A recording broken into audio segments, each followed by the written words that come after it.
Girl, you make me go so loco, make me go crazy. We would make a beautiful baby. Hey, what is going on, Brads? It is Bradley, the white polar bear, flow colder than frost, hailing from the southwest of KE, all the way up in ELD.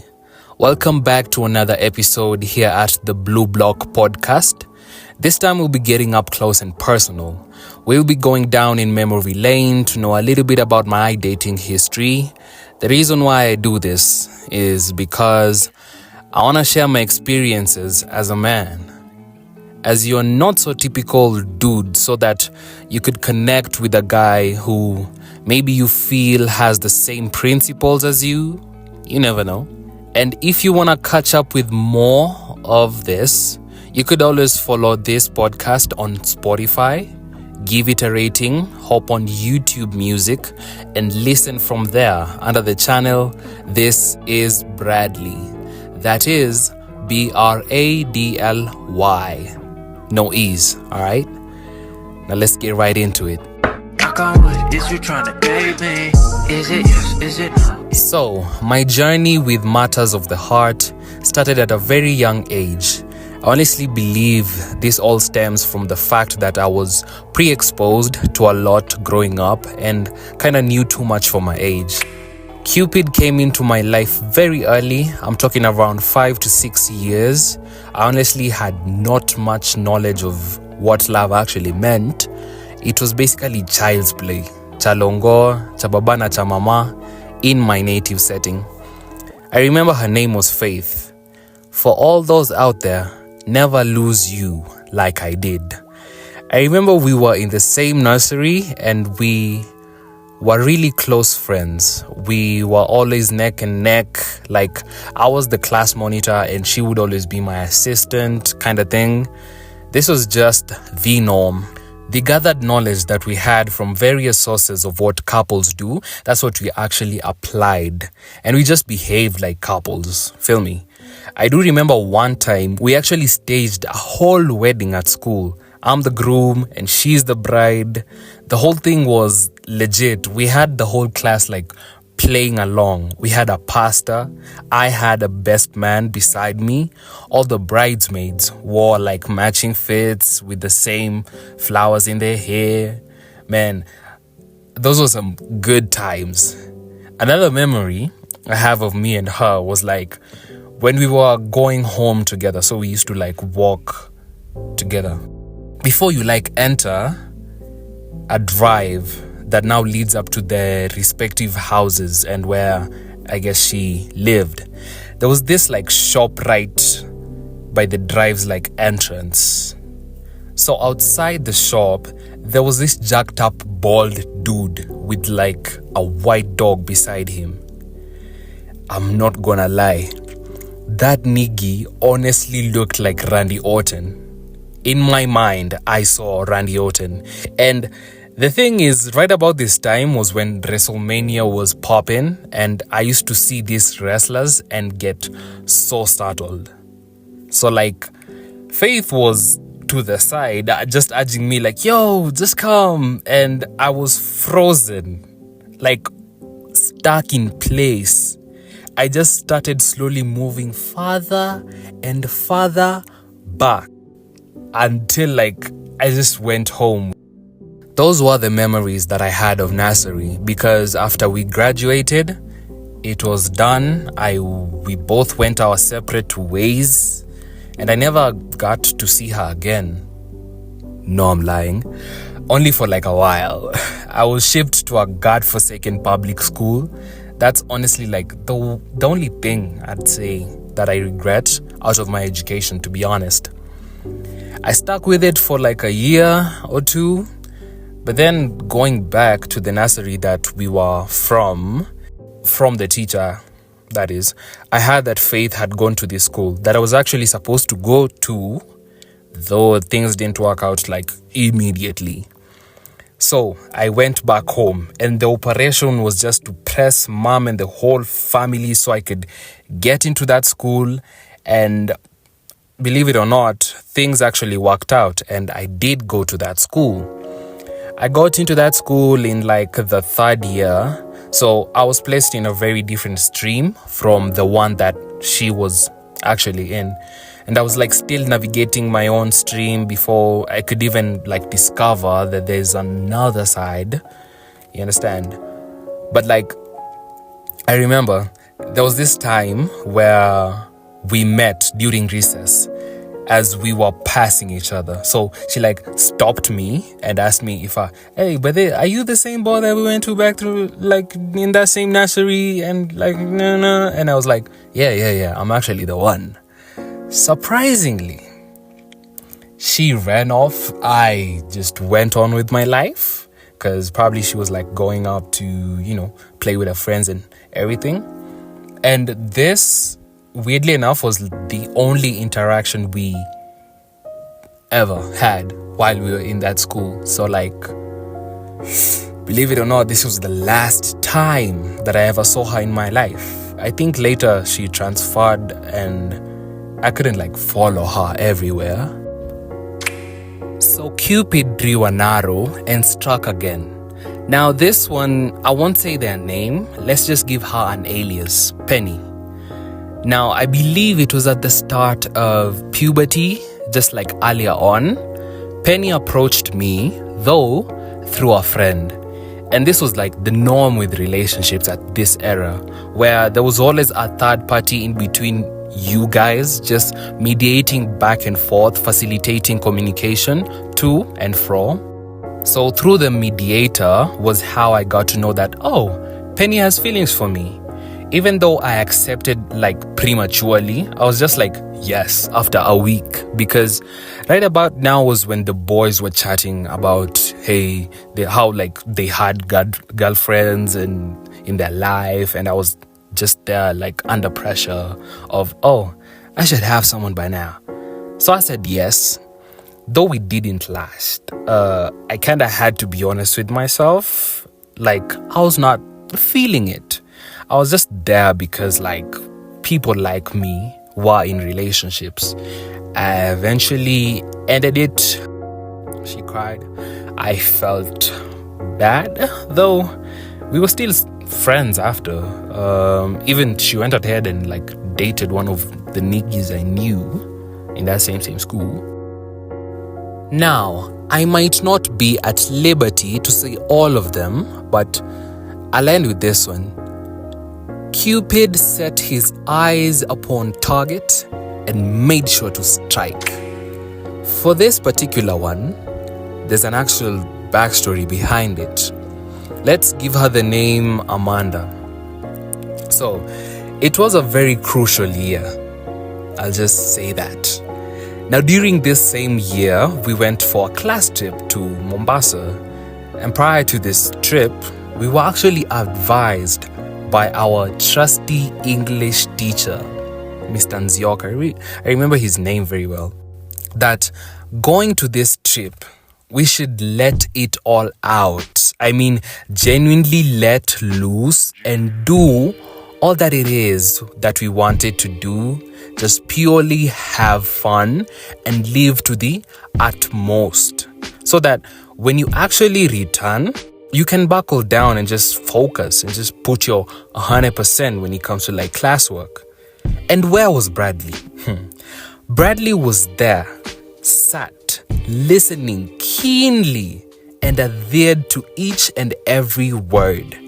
So during that trip, bro, I was all out and about, just having pure fun. Bro, I was in a frenzy with everyone, like everyone, everywhere, everything, living all at once.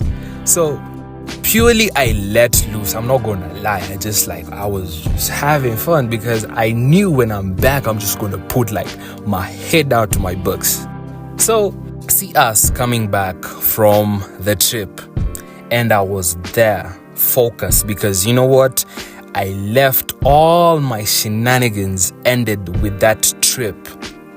Then one evening after school, like school is done, everybody like go to your homes and stuff. Amanda came seeking my attention, and to the point where she actually, got us alone. But she didn't necessarily like, she wasn't like saying anything. She was just like, she was acting all like different. It was like, yo, you like come here, without even like saying anything.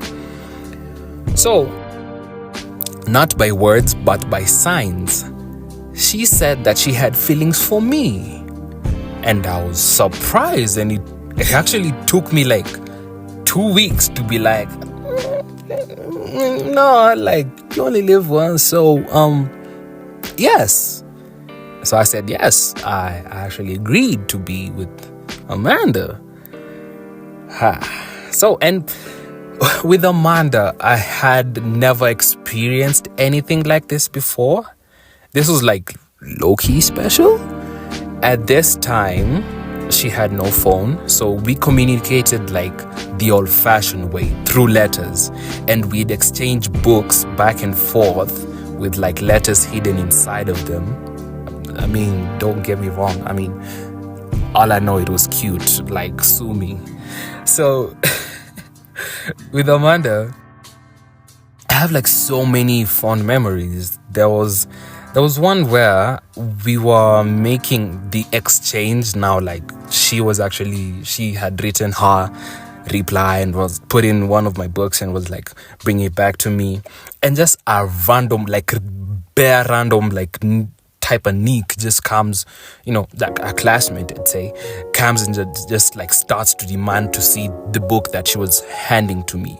So we could imagine this. The three of us, we just like tugging back and forth for that book, because between the three of us, it is only me and Amanda who actually knew we were about to get busted. So I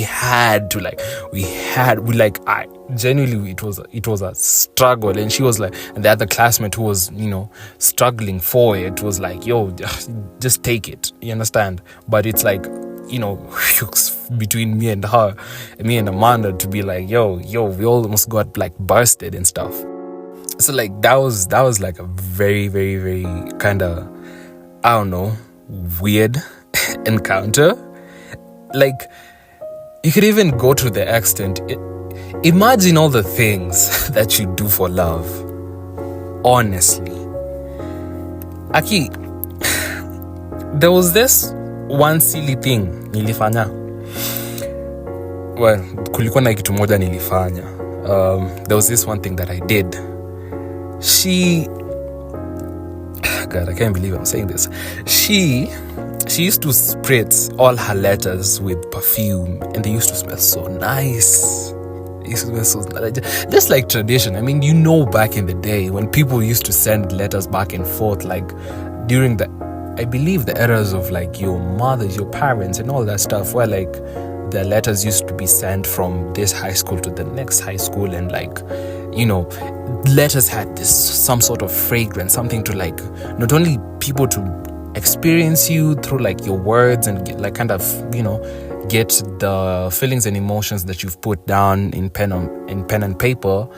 They also like had a scent of you, and so whenever they used to like open that letter, they'll be like, this is how she smells, or something like that. I don't know. I mean, I don't know what I'm saying. I'm just rambling. But so that was her tradition. She used to like split each and every single letter, and before she sent me. Now, picture me, just Bradley in our house. We, like where I'm from, and I don't know, we did not have much of these things, yeah? I mean, like, it's normal, it happens, guys. So,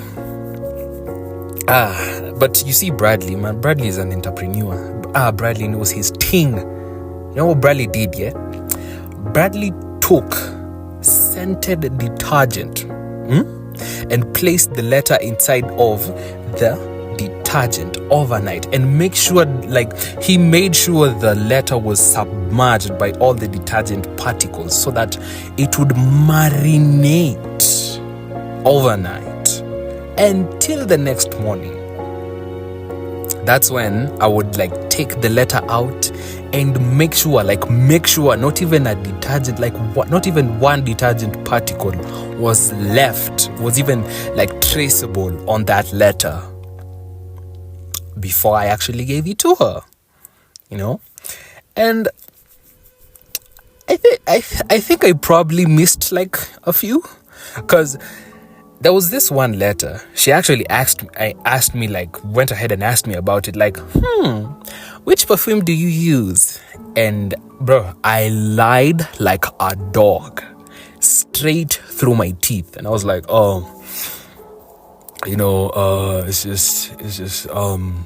it's just some like type of cologne named this and this and this and this and this, like Le Fleur.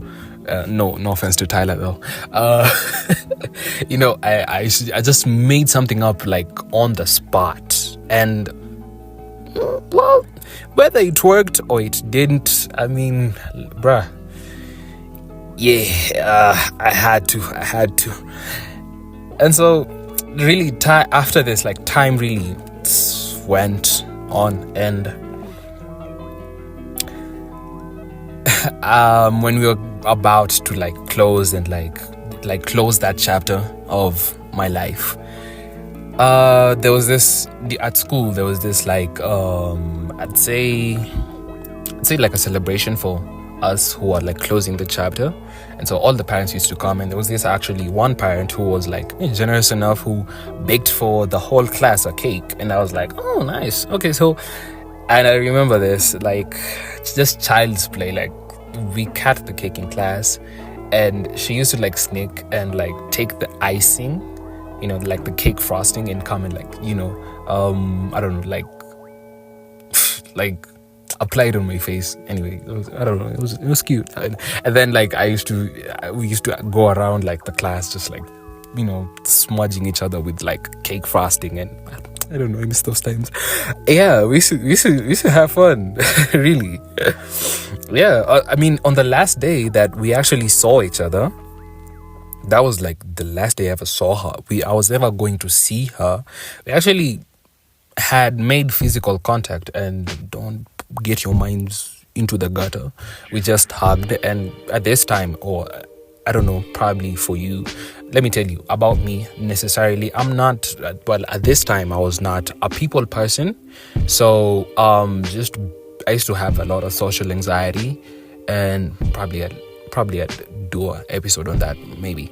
But I had a lot of social anxiety, so me necessarily like ever like being in crowded places was like hard, and so like even talking to people and even like making physical contact was rough with strangers. But like we made physical contact through necessarily like hugging each other, and it was just so magical, because this was like the first time we ever like, I don't know, like touched base in a way. So it was nice, and it was genuinely just like a really pretty nice experience like I got from primary. I don't know, I mean, the parallel is like where I'm at right now as a grown up, like a grown person, is like I'd see hugs and I'd be like, just that normal thing that how we say hi, but I necessarily don't say hi. Actually, I'm rambling, but yeah, like it was so special because like we hugged and like I felt it, and she like trembled, and it was like, oh my god. Anyway, this is a pretty nice story, but you kind of get where I'm going, right? Because I mean, I am single as we speak. So going home, I blended. I did not walk her home, and she got mad. The reason why she got mad was, well, yeah, okay, but I just didn't read the signs, because I, like most of the couples like that existed, walked each other home, and I did not. I just was like, are we gonna walk?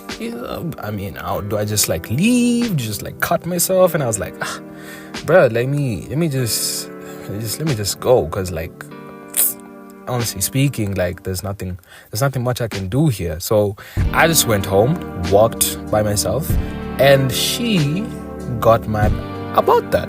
mad enough that we ended up like never speaking to each other. And it was silly, and I know, but bruh, anyway, like, she happened. What I know is, like, this might seem like a very simplistic kind of topic, though it is nice to ruminate over this experiences, because I don't know about you, but I just feel it's the kind of foundation that kind of gives you a perspective on what love necessarily is supposed to feel like. Like, I'm not trying to get a partner who necessarily we can like commune and like transact. Nah, I want a partner who we can be child. Like, I don't want to, here's the thing. I don't want a partner who we can grow old with each other, but unnecessarily I'm looking for a partner who I can be childish with even as I grow old. You understand? So like tapping into this the eras of my life where I was just a child and I didn't know what, and love wasn't tainted. Love wasn't like all of this like hullabaloo that people kind of bring into the table, like, oh, we got finances, how you gonna split finances and all that stuff. Like, back in the day, none of that mattered. Like, it was just you feel me, I feel you, and let's just have fun. But there's one relationship, 4 years, but anyway, girl, you make me go so loco, make me go crazy. We would make a beautiful baby. Knock on wood, is you trying to date me? Is it yes, is it no?